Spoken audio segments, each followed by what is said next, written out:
Assalamualaikum everyone. Hope you all are doing well and welcome back to the channel once again. So आज थोड़ा सा discuss करेंगे कि हमने जो है वो एप्लीकेशन फॉर्म किस तरह से फिल आउट करना है, क्योंकि मैसेजेस आ रहे थे काफ़ी स्टूडेंट्स के कि एक वीडियो बना दें इस पे कि फॉर्म को किस तरह से फिल आउट करना है। बट ऑलरेडी जो है वो एक रिकमेंडेशन एज सैम्पल जो है वो अटैच है आपके पोर्टल पे, तो आप वहाँ से जाके भी इसको जो है वो प्रॉपर देख सकते हैं कि किस कॉलम में आपने क्या ऑप्शन या क्या पॉइंट आपने लिखना है, क्या चीज़ आपने उसमें मेंशन करनी है। खैर हम इसको फर्दर अभी डिस्कस कर लेते हैं। तो अपना पोर्टल लॉगिन करना है ना, आपको देखें यहाँ पे ना 3 ऑप्शन मिलेंगे कि एप्लीकेशन फॉर्म का, सेकंड है कंसेंट फॉर्म, ठीक है, जिसमें डेटा प्रोसेसिंग वगैरह है, और फिर एक ये जो है वो सैम्पल है, recommendations of application form completing. तो हम इस पर क्लिक करेंगे और मैंने यहाँ पे ऑलरेडी किया हुआ है। तो ये आपको इस तरह से एक PDF फॉर्म में सैम्पल मिल जाएगा कि आपने फिल आउट किस तरह से करना है इस फॉर्म को, ठीक है। अब ये जो ब्लैंक पार्ट है, ये जो रेक्टेंगुलर शेप में है, ठीक है, तो इसमें आपने जो है वो अपनी इमेज यानी कि फ़ोटो जो है वो यहाँ पे आपने पेस्ट करनी है, ठीक है। फिर आपके पास नेक्स्ट जो पॉइंट है वो है कंट्री का, country where the application is submitted. तो यहाँ पे आपने अपनी कंट्री लिखनी है, ठीक है। ये आपने प्रिंट आउट करवाना है, ठीक है, और आप बाय हैंड भी इसको फिल आउट करके सबमिट कर सकते हैं स्कैन करके।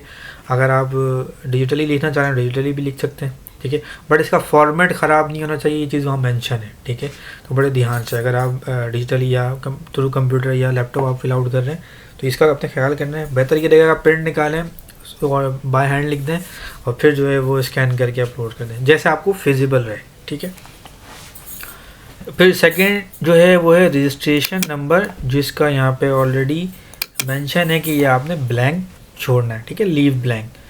फिर सेकंड है आपके पास ये वाला पार्ट है जो कि पिंक कलर से है, इसमें भी ये है कि आपने इसको ब्लैंक ऐसे ही छोड़ देना है, ठीक है।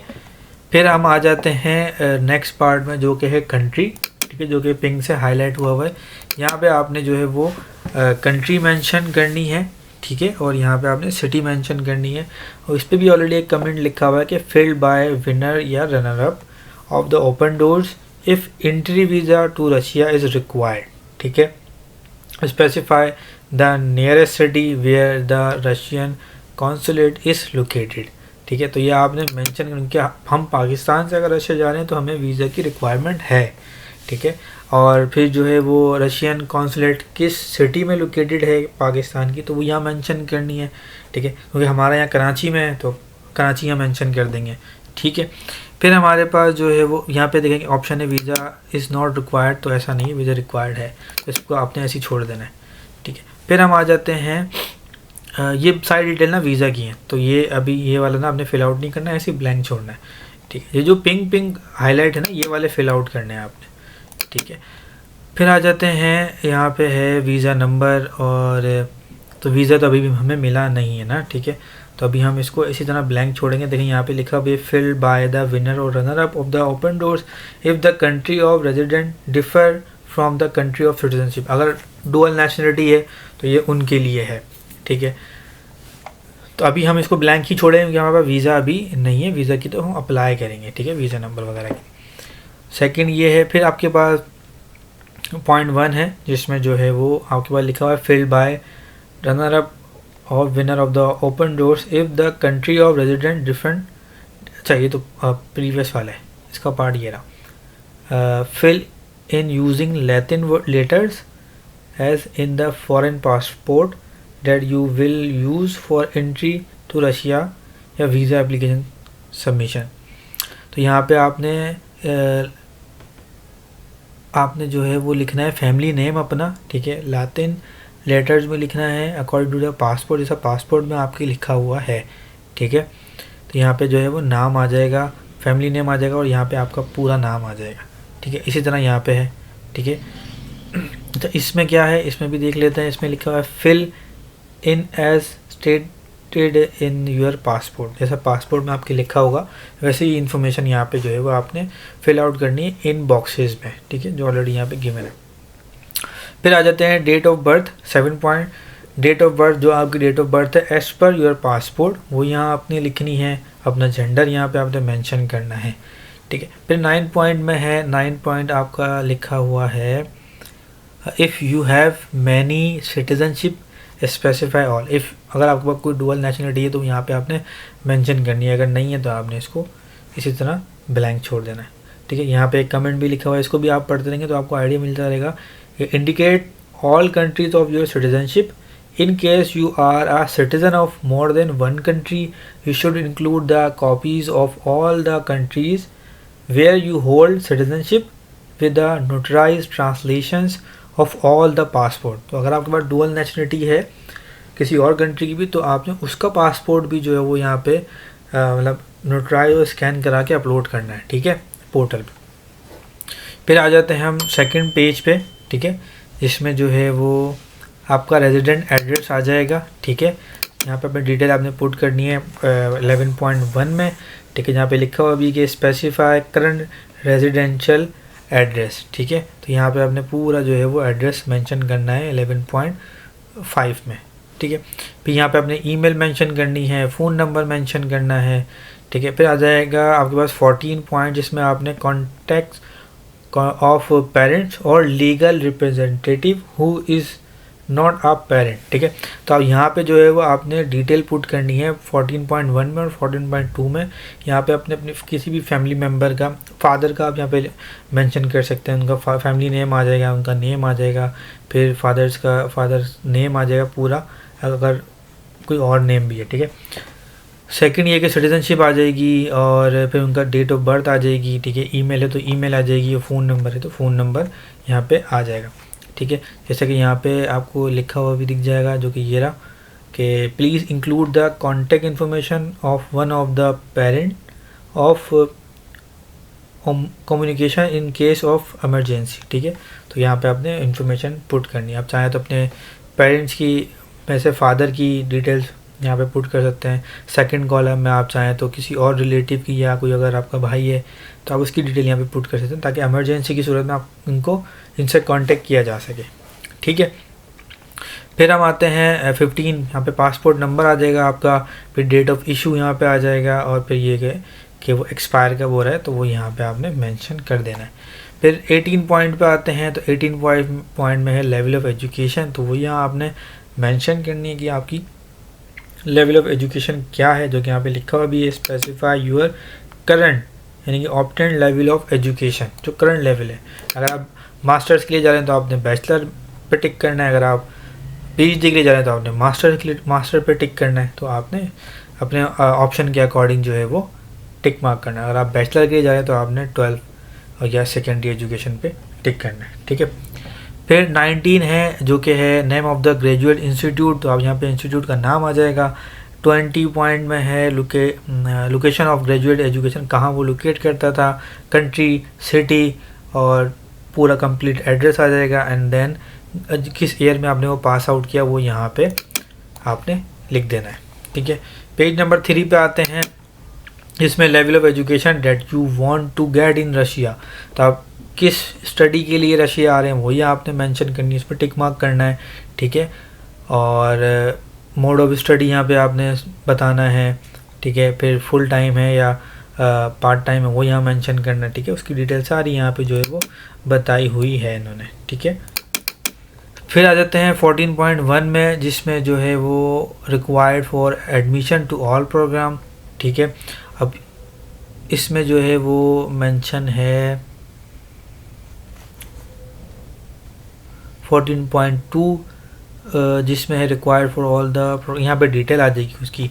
यहाँ पे लिखा हुआ है the information must match the data entered on the website, ठीक है। तो जिस प्रोग्राम के लिए आपने अप्लाई किया है, जिसमें आपका सिलेक्शन हुआ है, वो यहाँ पे आपने मेंशन करना है, ठीक है। एज पर यूर पोर्टफोलियो, जो पोर्टफोलियो अकाउंट है आपका ओपन डोर्स का, उसके अकॉर्डिंग ही यहाँ पे आपने डिटेल पुट करनी है जिस प्रोग्राम में आप सेलेक्ट हुए हो, ठीक है। फिर आ जाएगा 14.3 में field of the educational program, वो यहाँ पे फील्ड मेंशन कर दोगे, ठीक है। फिर आ जाएगा टॉपिक ऑफ रिसर्च, अगर आप जो है वो मास्टर या पीएचडी के लिए अप्लाई कर रहे हैं तो उसमें अगर रिक्वायरमेंट है तो यहाँ पे आप वो मेंशन करेंगे, 26 पॉइंट में आपने जो है वो एजुकेशनल ऑर्गेनाइजेशन यानी कि universities where you would like to study, तो जो जो यूनिवर्सिटीज़ आपने सेलेक्ट की हैं, ठीक है, अपने उस प्रोग्राम को कंटिन्यू पढ़ने के लिए, स्टडी करने के लिए उस प्रोग्राम में, ठीक है, उन यूनिवर्सिटीज़ का जो है वो यहाँ पे 1 बाय 1 नाम आएगा। अगर वो 2 हैं तो 2 आपने मेंशन करनी, 1 है तो 1 करनी है, 3 है तो 3, जितनी हैं आप मैक्सिमम 6 जो है वो यहाँ पे पुट कर सकते हो, ठीक है। ये आपने अपने पोर्टल के अकॉर्डिंग ही करना है। पेज नंबर 4 पे आते हैं, तो पेज नंबर 4 पॉइंट नंबर 7 है, जिसमें जो है वो लैंग्वेज है इंक्लूडिंग नेटिव। तो यहाँ पे आपने अपनी जो जो आप लैंग्वेज बोल सकते हैं वो यहाँ पे आपने टिक मार्क करनी है। इसके अलावा यहाँ पे अगर आप देखें तो लिखा हुआ है specify the language proficiency level of Russian language and include all the other languages you speak and corresponding level. तो यहाँ पे आपने टिक मार्क करना है क्या लेवल है, क्या मतलब किस लेवल पे आपकी जो लैंग्वेज है वो आपको आती है, जो ठीक है वो आपने मेंशन करनी है। 28 नंबर पॉइंट है necessity to study at the preparatory course, ठीक है, प्रिपरेटरी कोर्स डिपार्टमेंट। तो यहाँ पे इसका पॉइंट लिखा हुआ है कि make if you need preparatory Russian language study for of 1 year. तो अगर आपने सेलेक्ट किया है 1 ईयर का प्रिपरेटरी प्रोग्राम तो यहाँ पे आपने टिक मार्क करना है, ठीक है। 29 पॉइंट है स्पोर्ट अचीवमेंट, कोई स्पोर्ट्स से रिलेटेड अचीवमेंट है तो वो यहाँ आपने मेंशन कर देनी है, ठीक है। स्पोर्ट का नाम आ जाएगा, अचीवमेंट आ जाएगी और ईयर आ जाएगा, ठीक है। तो मैक्सिमम 3 कर सकते हैं यहाँ पे। फिर है आपके पास additional information about different achievement, तो ये आप चाहें तो फिल आउट कर सकते हैं, चाहें तो आप इसको ऐसे ही ब्लैंक छोड़ सकते हैं, जो कि यहाँ पे मेंशन है। 31 पॉइंट पे अगर आते हैं तो यहाँ पे लिखा हुआ है type of qualification test that you have taken in your country to get the quota, ठीक है। तो अगर यहाँ पे देखें लिखा है मार्क एकेडमिक कंपटीशन, तो आपने मार्क करना है किस पे, एकेडमिक कंपटीशन पे। तो जहाँ पे एकेडमिक कंपटीशन लिखा हो वहाँ पे आपने टिक मार्क कर देना। तो आपने जो अभी जो क्वालिफाई किया है, टेस्ट पास किया है, टेस्ट पास किया है, वो आपने एकेडमिक कंपटीशन में किया है, तो आपने इस पर टिक मार्क करना है, ठीक है, जो कि हमें मेंशन भी है। फिर आ जाते हैं 32 पॉइंट पे, तो यहाँ पे लिखा हुआ है mark other specify and right open door scholarship project. तो यहाँ पे देखें ये लिखा हुआ है यूज डिस्टेंस, अच्छा ये लिखा हुआ है the place of qualification test passing, ठीक है। तो आपने इस वाले पॉइंट में यहाँ पे देखें अदर स्पेसिफाई लिखा हुआ है, यहाँ पे आपने लिखना है, ठीक है। यहाँ पे आपने टिक मार्क करना है इसको पहले, और फिर यहाँ पे आपने लिखना है ओपन डोर स्कॉलरशिप प्रोजेक्ट, ठीक है, देखें यहाँ बताया हुआ अभी। फिर आते हैं पॉइंट नंबर 33 में, जिसमें लिखा हुआ आई अटैच फॉलोइंग डॉक्यूमेंट। तो जो जो डॉक्यूमेंट्स आपने अटैच किए हैं उस पर आपने टिक मार्क करना है, ठीक है। फिर आते हैं सही देखिए यहाँ पे लिखा हुआ attach the diploma of the winner. तो जो जो डॉक्यूमेंट आपने अपलोड किए हैं उन सब पे आपने टिक मार्क कर देना है। फिर पेज नंबर 5 पे आते हैं। पेज नंबर 5 पे एडिशनल इन्फॉर्मेशन है, इसको चाहें तो आप ब्लैंक छोड़ सकते हैं, या आपके बारे में चाहें तो आप फिल आउट कर सकते हैं। वैसे यहाँ मेंशन है कि आप इसको ब्लैंक छोड़ दें। फिर पॉइंट नंबर 35 है plan after graduation. After graduation आपका क्या प्लान है, ठीक है, तो यहाँ आपने मेंशन करना, मतलब अपनी स्टडी करने के बाद आपका क्या प्लान है, तो यहाँ आप लिख सकते हैं, ठीक है। फिर नेक्स्ट इसके अंदर जो प्लान हो आपका वो यहाँ पे आप टिक मार्क कर सकते हैं रीड आउट करने के बाद, ठीक है।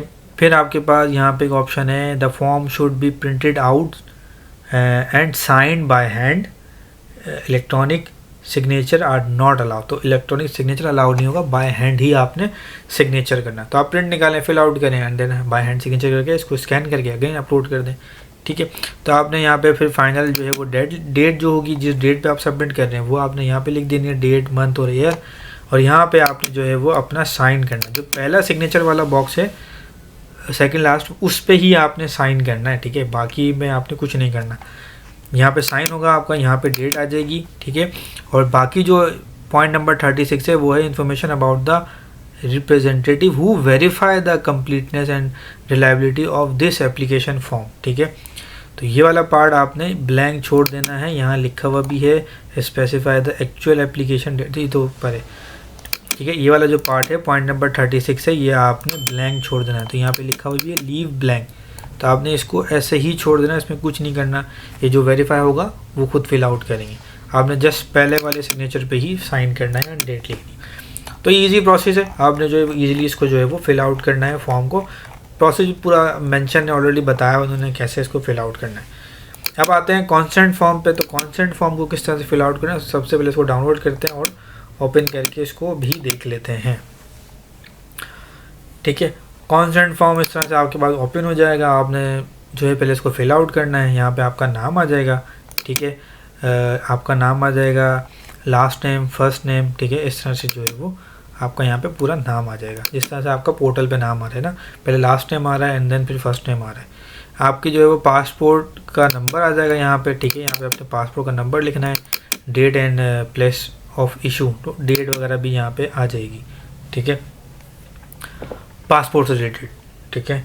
अच्छा, फिर हम आ जाते हैं इसके अंदर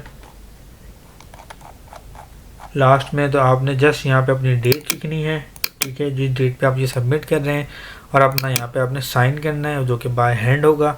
और आपने फिर इसको पीडीएफ फॉर्म बनाना है, स्कैन करना है एंड देन अपलोड कर देना है यहाँ पे, ठीक है। यहाँ पे कॉन्सेंट फॉर्म आपका अपलोड हो जाएगा और उसकी जो है वो एप्लीकेशन भी जो है वो स्कैन करके यहाँ पे आपने अपलोड करनी है, जो कि मस्ट है, आपने अपलोड करनी ही है, ठीक है।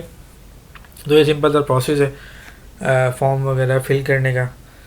तो उम्मीद करता हूँ कि ये थोड़ी सी इन्फॉर्मेटिव रही हो आपके लिए वीडियो। और अगर आपको चीज़ समझ में आई है तो आप कमेंट करके ज़रूर बताएं।